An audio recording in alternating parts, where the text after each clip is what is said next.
All right. It feels like Monday, but it's actually Tuesday because of the holiday. I hope everybody had a great holiday. Happy Tuesday to you. Big waves to you. Good to see you.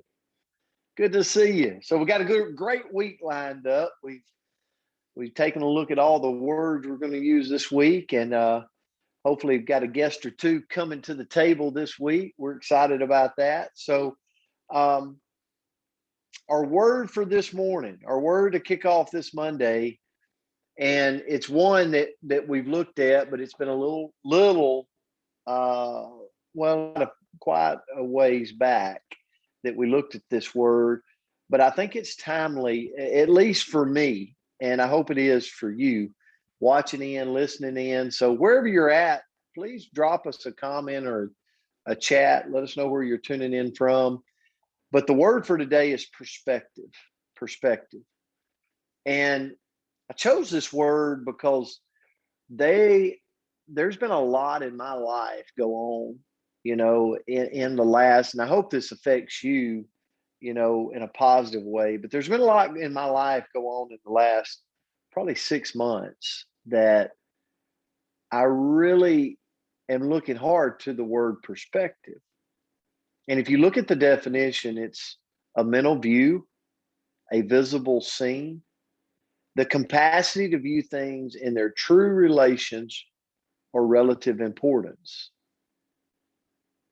And I got this quote from Henry David Thoreau that said, "It's not what you look at that matters, it's what you see."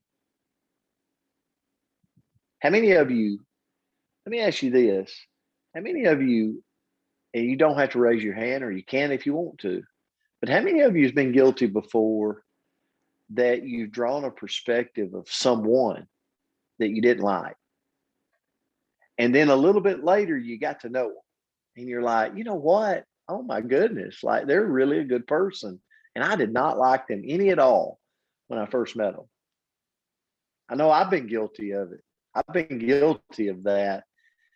And so here's where I went with this morning when I really looked at it. And this is really more me from the heart today. And I'll turn it to Andrea, but perspective in difficult times, perspective in difficult moments.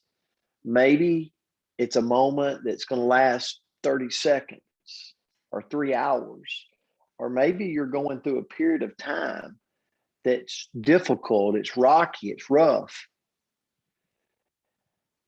See, I've had times in my life where I've drawn the perspective through a difficult moment, and I experienced through that time fear.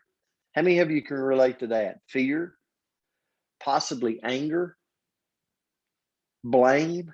You start to blame, or I start to blame. I lose my belief. I'm drawing perspective in a difficult moment. Probably when I need to have the biggest belief ever, I'm losing my belief. I start making excuses. I start doubting what I'm doing, if it's the right thing. I start pointing fingers. Have you ever been there? Like I have. I've been there in every profession I've had. I've been there just in relationships. I've been there in personal journeys that I do all these. I have fear. I have anger. I blame. I lose my belief. I start making excuses. I start doubting whether I should be doing it.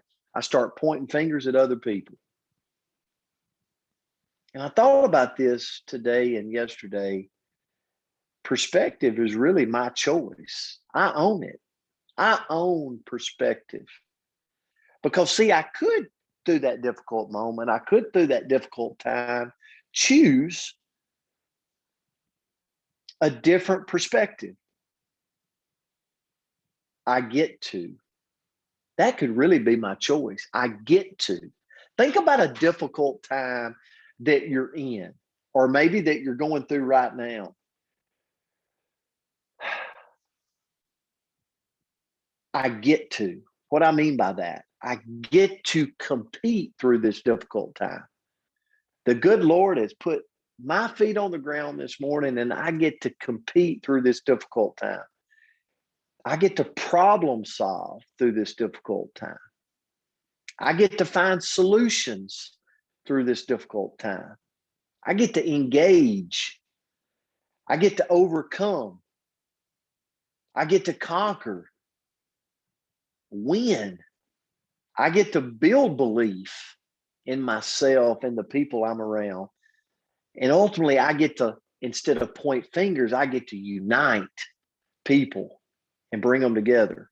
See, it's all choice, it's all perspective, it's all different words, but bring us to a different conclusion. And that's really for me. I don't know if right now it's timely for you to think about perspective, but it possibly is. You're possibly going through things in your own right to where you get a choice, you get to own it in the way you look at it. And I end with this: perspective truly is me just making a choice. But I must choose wisely because there's two roads to perspective. All right, Andrea, I'm going to turn it to you. Well, that was a great message, Coach. I appreciate that. And as always, I went in a completely different direction. So I love that. It's always so fun to see how we have different perspectives, right? So I got a couple of quotes for you guys this morning. And the first one is "Humans see what they want to see" by Rick Riordan. "Songs are as sad as the listener," which is Jonathan Foer. "And what you see depends not only on what you look at, but also where you look from," and that's James Deacon. So kind of the direction that I went in is, have you guys, and I hope I'm not the only one that's guilty of this, but have you guys ever like read a text, you've received a text message and you completely misread what the person's saying? I'm so guilty of that, where the voice in your head, like they might be saying like, "Hope you had a great day," right? And you read it as "Hope you had a great day," right? Have you ever like read a text message where your perspective was a little icky, right? Like that song is sad in your head when it was perfectly great in theirs. And because you're reading it through your lens and the context of your mood and from your perspective. And I'll tell you, I can truly struggle with text. I probably go the other way where I'll miss sarcasm. I'll miss like a lesson maybe somebody's trying to give me because I'm like, oh, it's butterflies and rainbows, right? I'll completely miss it on occasion. And so how my lesson today, what I would like to go over, what I need to learn is, how do you ensure that you're considering the other person's perspective in your communication, right? So first of all, realize that by our very nature, not me, but by our very nature, we are selfish beings. We're always going to operate from the perspective of it's all about me, right? The other person's going through whatever they're going through, but I'm only really going to think about what I'm going through. That's my natural inclination. So if we can realize that we know we're wired that way, then it can open up our eyes to realize, you know what, I'm probably only thinking about me in this moment. I should probably be thinking about them, right? How might they view it? So that can give us a little bit of perspective. 2, role play, right? So say I'm in a fight with my daughter. That could be shocking, right? She's almost 16. It's a beautiful, beautiful thing. So I'm having a little bit of struggle with her. I'm going to role play that I'm her. So I'm going to try to see things from her perspective. And, mom's not letting me go to the mall for the 47th time this week. How does that make me feel? Well, I'm not going to be able to be with my friends or whatever it may be. 3, ask questions. So in order to let go of those assumptions, ask questions from truly start to finish in the conversation. And this can be a little bit intimidating, because sometimes we do think that we know the answer, right? And it takes a little bit of bravery to say to somebody, I don't agree with your point. I don't agree with it, but I'm interested in hearing how you came to that conclusion. So tell me a little bit from your perspective, right? or I don't see this the same way you do. So I wonder if you can tell me about how you got here, right? It takes a little bit of bravery to say, hey, I don't agree with you, or I don't get it, right? But ask those questions so you can try to understand. And then lastly, number 4 is give grace. And I love this. I love this so much because I read this and I went, ooh, like that was kind of a little bit, you ever have those gut punch moments where you're like, ooh.